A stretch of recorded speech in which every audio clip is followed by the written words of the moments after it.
একটা মানুষ কিভাবে কুকুরে পরিণত হলো। একদিন রিমি নিজের স্বামীর উপর এক জাদুকরী ওষুধ ঢেলে দেয়, আর মুহূর্তের মধ্যে তার স্বামী রাহুল একটা কুকুরে পরিণত হয়। সবকিছু যেন কয়েক সেকেন্ডের মধ্যেই শেষ হয়ে যায়। রাহুলের চোখে তখন শুধু ভয় আর অসহায়তা।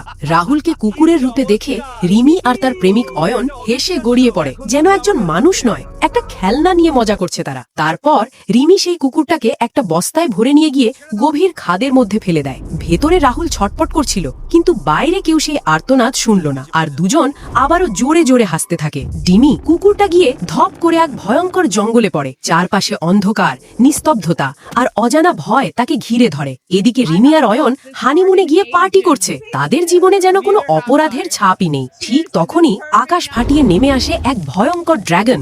ড্রাগনটা সেই কুকুরটার পিছনে লেগে যায়। কুকুরটা প্রাণ বাঁচাতে দৌড়াতে থাকে, প্রতিটা পা ফেলায় যেন মৃত্যুর ভয় তাকে তাড়া করে বেড়াচ্ছে। ঠিক সেই সময় ওই পথ দিয়ে যাচ্ছিল সাহসী ছেলে অর্ক। চোখের সামনে এমন দৃশ্য দেখে সে থেমে যায়, কিন্তু ভয়কে জয় করে সামনে এগিয়ে আসে। অর্ক দৌড়ে এসে কুকুরটাকে বাঁচাতে যায়। অর্ক আর ড্রাগনের মধ্যে শুরু হয় ভয়ঙ্কর লড়াই। আগুন, গর্জন আর ধ্বংসে ভরে যায় পুরো জঙ্গল। তবুও অর্ক হাল ছাড়ে না। শেষে ড্রাগনটা অর্কের সাহস দেখে ভয় পেয়ে পালিয়ে যায়। তারপর অর্ক সেই কুকুরের ওপর জাদুকরি জল ঢালে, আর কুকুরটা আবার মানুষ হয়ে যায়। রাহুল ফিরে আসে তার আসল রূপে। সাহসী অর্কের জন্য কেউ একটা লাইক বা সাবস্ক্রাইবও করলো।